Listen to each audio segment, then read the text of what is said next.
President Trump আজকে ফক্সে বলেছেন যে মামদানি হচ্ছে একজন টেররিস্ট। নিউইয়র্কের মানুষ মামদানিকে পছন্দ করে ঠিকই, তার চেয়ে বেশি অপছন্দ করে ডোনাল্ড ট্রাম্পকে। আশা করি মামদানি জয়ী হবে। এবং মামদানি যদিও মুসলিম ধর্মাবলম্বী, সে কিন্তু সেকুলার মাইন্ডের লোক। আগামী বুধবার শেষ বিতর্ক অনুষ্ঠান হতে যাচ্ছে, সেটি হবে মামদানি, অ্যান্ড্রু কোমো, এবং সিলভা। আমরা দেখবো, সেটি লাইভ ব্রডকাস্ট হতে পারে, মোস্ট লাইকলি টিভিতে হয়তো আমরা দেখাবো, চেষ্টা করবো সেটি লাইভ ব্রডকাস্টের মাধ্যমে আপনাকে দেখানোর জন্য, কারণ এটি হবে একটি জমজমাট শেষ প্রতিযোগিতা। এখন পর্যন্ত জোরান মামদানি অনেক এগিয়ে আছেন, ডাবল ডিজিটে 50-এর কাছাকাছি, এবং এটি একটি মাথা ব্যথার কারণ হয়ে দাঁড়িয়েছে। মামদানি শুধু দুঃখিত, অ্যান্ড্রু কোমোর নয়, এই স্বয়ং প্রেসিডেন্ট ট্রাম্পও এতে অত্যন্ত ক্ষুব্ধ। প্রেসিডেন্ট ট্রাম্প আজকে ফক্সে বলেছেন যে মামদানি হচ্ছে একজন টেররিস্ট। তার কারণ উনি দেখা করতে গিয়েছিলেন আজ ইমাম সিরাজ ওয়াহাজ, যিনি একজন বেশ পরিচিত নিউ ইয়র্কের ইমাম। আরেকটি কথা বলে রাখা উচিত, উনাকে কিন্তু অনেকেই বলেছিলেন যে উনি হচ্ছেন কো-কনস্পিরেটর, অর্থাৎ যারা 9/11 করেছিলেন, 9/11 সন্ত্রাসবাদ ঘটিয়েছিলেন, তাদের সাথে সংযুক্ত ছিলেন, এরকম একটি কথা ফক্স নিউজে প্রথমে এসেছিল। সেটি কিন্তু ফক্স পরবর্তীতে সরিয়ে ফেলে। রিপাবলিকানরা এটি দাবি করে, রিপাবলিকানরা কিন্তু এখনো সেটি কখনোই সরায়নি। বাই দ্য ওয়ে, আমরা যখন এই কথাটা বলছি, আপনাদের জেনে রাখা ভালো, এবং আপনারা হয়তো অনেকেই জানেন, new York NYPD, new York police department, এমন কোনো মসজিদ নেই নিউ ইয়র্ক সিটির তখন 9/11-এর সময় যেটা তারা সার্ভেইলেন্সের আন্ডারে আনেননি। Just to clear the context, এই সিরাজ ওয়াহাজের সাথে কিন্তু বিল ডে ব্লাসিও, পূর্ববর্তী মেয়র, উনি দেখা করতে গিয়েছিলেন। এরিক অ্যাডামস, বর্তমান মেয়র, উনিও দেখা করতে গিয়েছিলেন। তখন কিন্তু এই সমস্ত কোনো কিছু আসেনি। মামদানি যখন দেখা করতে গিয়েছেন, ইটস অ্যান ইস্যু। প্রথমে সোশ্যালিস্ট বলা হচ্ছিল এরকম একজন মেয়র যদি নির্বাচিত হয়, নিউ ইয়র্ক শেষ হয়ে যাবে, এটি একটি ব্যাপার। দ্বিতীয় ব্যাপার, এখন তাকে টেররিস্ট পর্যায়ে নিয়ে যাওয়া হয়েছে। বাট উনি সবচেয়ে বেশি ক্ষিপ্ত যে নিউ ইয়র্ক সিটির মানুষরা, কারণ জরিপে এগিয়ে আছেন মামদানি, কাজেই খুব ক্ষিপ্ত যে উল্টো ঘটনা কেন ঘটছে, কি হচ্ছে, নিউ ইয়র্কের মানুষ সব পাগল হয়ে গেছে কিনা, শুনবো আপনার কাছে। দেখুন, আমার প্রথম রিয়াকশন হলো নিউ ইয়র্কের মানুষ মামদানিকে পছন্দ করে ঠিকই, তার চেয়ে বেশি অপছন্দ করে ডোনাল্ড ট্রাম্পকে। It could be a protest against Donald Trump, what he is doing in America. মামদানির পলিটিক্যাল যে ফিলসফি এরকম যে নতুন নিউ ইয়র্ক সিটি তা না। আমার যতটা মনে হয় আগেও দু একজন মেয়র ছিলেন যারা যাবতীয় সোশ্যালিস্ট বলতেন ওনাদেরকে। সুতরাং এটা নতুন কিছু নয়। আর মামদানির যদি আমি কোনো ডিবেটে দেখিনি, প্রথমটাতে আমি শুনেছি যে অ্যাটলিস্ট হি হোল্ড আপ, এবং তারা যে 5 মেরেছে অন্য দুইজনকে, তাকে ধরাশায়ী করতে পারেনি। What is good about Mamdani, তার যে মেসেজিং, যার পয়েন্ট, সে পয়েন্টের ইয়ার থেকে কখনো সে বিচ্যুত হয়। He always defended himself. এখন পর্যন্ত লাস্ট ভোট যেটা দেখেছি 51-50+ ভোট তার আছে। এখন হয়তো টাকা খেলা হবে, ডিপ স্টেট নাম নেমে পড়বে। তাদেরকে যদি মামদানির যে গ্রাসরুট যে তার অর্গানাইজেশনাল ফ্রেমওয়ার্ক আছে, including my daughter who lives in new York city, she is Bengali, তো সেরকম মামদানির জন্য ক্যাম্পেইন করছে। আশা করি মামদানি জয়ী হবে। এবং মামদানি যদিও মুসলিম ধর্মাবলম্বী, সে কিন্তু সেকুলার মাইন্ডের লোক। সে সব ধর্মের, সব বর্ণ, গোত্র এবং ফেথ ট্রেডিশনকে একসাথে করে নিউ ইয়র্ক সিটিকে নিয়ে এসে ভাবতে যাচ্ছে, নিউ ইয়র্কের বাইরে। একজন মেয়রের তো উচিত তাই হওয়া দরকার, তার নিজের সিটি নিয়ে ভাবা। এবং নিউ ইয়র্কে আমি যতটা শুনেছি, এবং যে আপনি জানেন যে নিউ ইয়র্ক সিটিতে ইসরায়েলের পরে লার্জেস্ট জুইশ মাইনরিটি, তার মধ্যে 1/3 যারা অর্থনৈতিক জু আছে তারা কিন্তু মামদানির পক্ষে।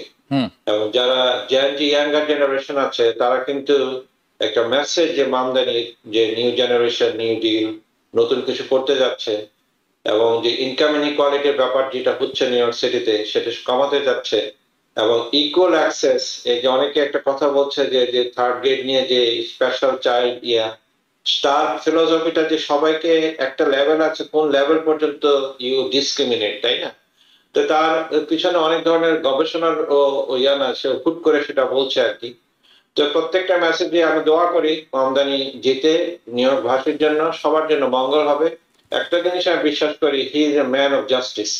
আমি জাস্টিসের কথা বলি, এটা যদি সে অ্যাপ্লাই করতে পারে সবার বেলায়, সবার জন্য মঙ্গল হবে, এবং সেটার একটা ইম্প্যাক্ট আমেরিকান ও ন্যাশনাল পলিটিক্সও পড়বে। এই ইয়াঙ্গার জেনারেশনকে যদি সে মোবিলাইজ করতে পারে, সেই মোবিলাইজেশন, যেহেতু আমি নিজের রেজিস্টার্ড ডেমোক্রেটিক পার্টির মিড টার্ম ইলেকশন একটা পজিটিভ ইম্প্যাক্ট করবে। জি, ধন্যবাদ শেখ আল মামুন। আপনার কাছে আমি যাব। অনেক অনেক কথা হচ্ছে জোরান মামদানি এন্ড এন্ড্রু কুমো নিয়ে। এন্ড্রু কুমো নতুন একটি অ্যাড লঞ্চ করেছেন যেখানে তিনি বলছেন যে এই লোক হবে অকার্যকর, নিউ ইয়র্ক হবে একটি জঘন্য অবস্থা। এই যে ফ্রি বাসের কথা বলছেন, এই যে সিটি রান গ্রোসারির কথা বলছেন, এগুলো হচ্ছে আসলে অবাস্তব কথাবার্তা, এগুলো সম্ভব নয়। কিন্তু আমরা জানি যে অনেক এনজিও আছেন, নন প্রফিট অর্গানাইজেশন, তারা কিন্তু ফুড রান করে থাকেন এবং সেগুলো সফলভাবেই তারা রান করেন। এটি একটি ব্যাপার। দ্বিতীয় কথা, উনি বলছেন যে এই যে সোশ্যালিস্ট, উনি যদি কোমো জয়ী হন তাহলে উনি হবেন সবচেয়ে বড় বাধা হয়ে দাঁড়াবেন ট্রাম্পের পক্ষে। আপনি কি সেটা বিশ্বাস করেন কিনা? এবং কোমোর কোনো অ্যাডই আসলে কোনো সোশ্যাল মিডিয়াতে বলেন বা ওনার যে প্রচার মাধ্যমে বলেন খুব একটি কার্যকর হচ্ছে না, বরঞ্চ উনি পিছিয়ে যাচ্ছেন। আরেকটি ব্যাপার, উনি প্রথমে খুব আঁকড়ে ধরেছিলেন ইসরায়েলকে, জয়ী হলে ইসরায়েলে যাবেন, পরাজিত হলেও ইসরায়েলে যাবেন, কিন্তু that did not work well for him. Actually it's thanking him. কেন এবং মামদানি কেন এগিয়ে আছেন এবং কেন হঠাৎ করে আরও বেশি চটে গেলেন ট্রাম্প? অনেকগুলি প্রশ্ন আপনার কাছে। আরেকটি, আপনি যেহেতু নিউ ইয়র্ক সিটিতে থাকেন, আপনি একজন ভোটার, আপনি অন্য ভোটারদের কি পরামর্শ দেবেন? আগাম ভোট শুরু হবে কিন্তু 25 তারিখে। আপনি মিউটে আছেন মনে হয়। You asked me too many questions. Too many questions. I can rephrase them again. Yeah. So let's one thing. He's very charismatic. He's like reachable. I went to his campaign. I did fundraising for him. I did door knocking. So I'm pretty involved with this campaign. But the way he speaks, the people love him. It's like all the young generation. Besides, we know that Kumo is like old guy. He's been rotten. Like rotten. Sheikh Al Mamun. Exactly like that. Sheikh Al Mamun. Sheikh Al Mamun. আমি দুঃখিত, sorry আপনাকে থামিয়ে দেওয়ার জন্য। আপনি যদি পুরোটি বাংলায় বলেন খুব ভালো হবে, মেসেজটি সবার কাছে যাবে। আপনি কি কি করেছেন, কেন করেছেন, সেখান থেকে শুরু করতে পারেন। ফার্স্ট অফ অল, আমি মামদানির জন্য ক্যাম্পেইন করছি, তার জন্য ফান্ড রাইজিং করছি, তার বিভিন্ন ইভেন্টে গেছি। সো তার কথাগুলো আসলে কিন্তু ইয়াং জেনারেশনের কাছে, doesn't matter he is Muslim or that, doesn't matter, but he is very appealing. সবাই তাকে খুব বেশি ভালো পছন্দ করে। সো সেটা একটা জিনিস। আর যেটা বলতেছিলাম যে অপোনেন্ট, যেটা কবির ভাই বলে গেছে already, is very weak. Because আমরা জানি Kumo is a disgraced human being right now. He should not even run for this. তারা তো রান করাই তার উচিত হয়নি। কেন, কিভাবে সে প্রাইমারিতে লুজ করার পরেও, প্রাইমারিতেও তার আসার দরকার ছিল না, তারপর সে নিউ ইয়র্ক স্টেটের মতন একটা গভর্নর হওয়ার থাকে, সেখান থেকে রিজাইন করছে। রিজাইন করার পরে সে কি করে আবার ব্যাক করে আসে। তারপর আরেকটা যেটা জিনিস হচ্ছে যে, হ্যাঁ আপনি একটু বললেন যে তার add nobody likes his ad and nobody really listen to this and nobody তার কোনো কথা কেউ বিশ্বাসই করে না। তার কারণ এই অ্যাড গুলো সবাই কিন্তু খুব ক্লিয়ারলি জানছে যেটা paid by big money, behind the money, the black money যেটা বলা হয়, এটা কিন্তু পে করছি। তার যে ফান্ড রেজিং করছিস কম্পেয়ারিং টু মামদানি সে ম্যাক্স আউট হয়ে গেছে, সে কিন্তু তার ধারে কাছেও যায়নি, বাট স্টিল তার $39 million, মোর দ্যান $40 million আসছে। এবং মামদানি লাস্টে যে বলতেছিল যে হ্যাঁ, অ্যাজ এ ডেমোক্র্যাট, আমরা জানি যে সমস্ত ডেমোক্র্যাট কিন্তু ট্রাম্পকে কেউই পছন্দ করে না, আর সে কিন্তু বিহাইন্ড দ্য সিন, রাতের অন্ধকারে সে কিন্তু ট্রাম্পের সঙ্গে কথা বলছে, আমরা জানি, এবং তার থেকে অ্যাডভাইস দিচ্ছে। সো একজন ডেমোক্র্যাট হিসেবে আমরা কি করে একটা লোক যে ট্রাম্প যে দেশটাকে ডিস্ট্রয় করতেছে, ডেমোক্রেটিক পার্টির সমস্ত ভ্যালুসকে ডিস্ট্রয় করতেছে, তার সঙ্গে সে নেগোশিয়েট করে, এটা তো is completely unacceptable. So there is a many reason that he will never become the mayor of New York city.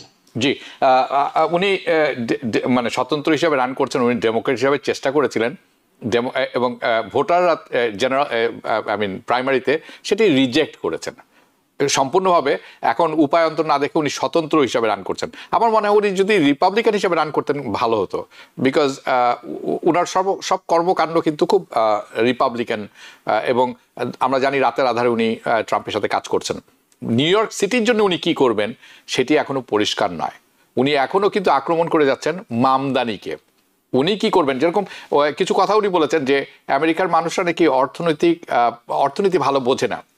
যার জন্য নিউ ইয়র্কে বিল্ডাররা নতুন করে বিল্ড করছে না। উনি এক্সাম্পল দিয়েছেন, আপনি ভালো বলতে পারবেন শেখ আল মামুন, বিকজ আপনি নিউ ইয়র্ক সিটিতে থাকেন, যে রেন্ট স্টেবিলাইজ অ্যাপার্টমেন্ট এবং রেল কন্ট্রোল অ্যাপার্টমেন্ট, তাহলে নাকি বিল্ডাররা উদ্বুদ্ধ কেন হবেন নতুন করে অ্যাপার্টমেন্ট বানাতে?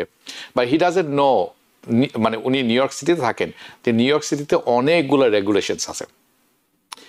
Rent control and rent subsidize is two of them. Stabilization, যে you cannot increase certain building এ।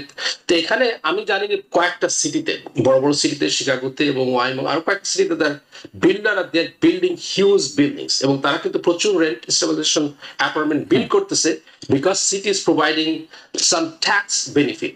এবং সেটা যদি সে এখানে করে, আমাদের জানি যে New York City still lot of empty lot left over, এবং অনেক নেইবারহুড আছে সেখানে কিন্তু আমরা হাউজিং সিঙ্গেল ফ্যামিলিটাকে ডেমোলিশ করে we could make a multi storey building, যেখানে আমরা সাবওয়ে অ্যাক্সেস করতে পারি। So there is a huge opportunity, যেটা আমাদের প্রিভিয়াস। এবং তার বোঝা উচিত যে আসলে খুব পুরনো বিল্ডিং গুলাই কিন্তু রেন্ট স্টেবিলাইজড, অনেক পুরনো, নতুন করে যে বিল্ডিং গুলো তৈরি হয় এগুলো রেন্ট স্টেবিলাইজ হয় না। নিউ ইয়র্ক থেকে সম্প্রচারিত TVN 24 টেলিভিশন, বিশ্বজুড়ে বাঙালির কণ্ঠস্বর।